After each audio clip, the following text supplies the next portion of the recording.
Siamo nel Museo regionale dell'uomo in Cansiglio, appunto all'interno della foresta del Cansiglio, in provincia di Belluno. Quella parte della provincia di Belluno che confina con anche la provincia di Pordenone e la provincia di Treviso. Siamo davanti a un modello ligneo di galea veneziana, perché all'interno di questo museo quello che vogliamo fare è soprattutto manifestare il forte legame che c'è fra l'uomo e la foresta, e grandi protagonisti di questo legame è stato con i veneziani, che utilizzavano la foresta del Cansiglio per produrre i remi soprattutto dai faggi. All'interno di questo museo, comunque, che ha una vita di quasi 50 anni, sono state moltissime le novità che si sono praticamente esposte, e grande, impulso a queste novità è stato dato tramite il progetto Interreg Italia-Austria, che aveva come tema principale la biodiversità. Biodiversità che sta diventando veramente un filo conduttore di tutte le nostre azioni qui all'interno della foresta del Cansiglio. Uno di questi risultati del progetto Interreg prevedeva proprio un miglioramento anche del linguaggio multimediale, che all'interno del museo è stato proprio tradotto attraverso la predisposizione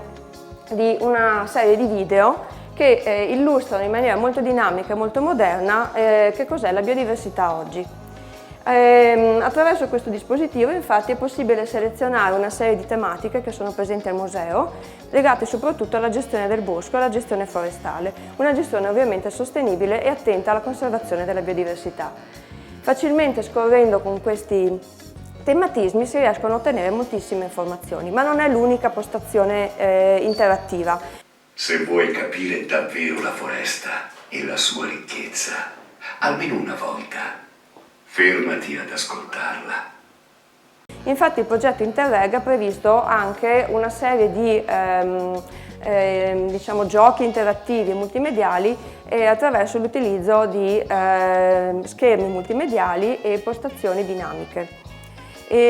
Oltre ad interventi fatti all'interno del museo, questo progetto ha previsto anche l'allestimento di uno dei più visitati sentieri della foresta del Cansiglio attraverso dei pannelli didattici che avevano appunto il tema non solo della biodiversità ma anche della valorizzazione dei microhabitat forestali, cosa che ovviamente è di grande interesse per noi che gestiamo la foresta di Veneto Agricoltura in modo sostenibile, ma che anche vogliamo trasmettere ai visitatori. Questo perché il rapporto con i visitatori è fondamentale, in modo che si possa anche trasmettere un nuovo uso della foresta, un nuovo anche sistema di godimento della foresta, e questo modo nuovo di vedere le esternalità che la foresta dà ai visitatori viene chiamato servizio ecosistemico.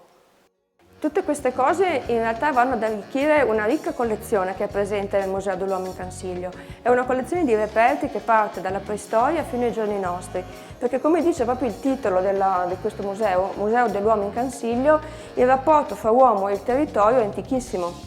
Quindi si parte dalla presentazione di tutti i reperti archeologici presenti nel territorio, quindi si parla di oggetti che risalgono a circa 15.000 anni fa, fino ai giorni nostri, passando appunto da un grande approfondimento sui temi legati alla presenza della Serenissima in Cansiglio, fino anche all'importanza che c'è stata in Cansiglio per tutta la parte di utilizzazioni forestali e il trasporto del legname all'esterno della foresta. Il Museo dell'uomo in Cansiglio di Veneto Agricoltura è anche centro etnografico di cultura cimbra. Infatti la presenza della comunità cimbra in Cansiglio è testimoniata dai reperti e dagli oggetti della loro comunità che è arrivata qui in Cansiglio alla fine del Settecento.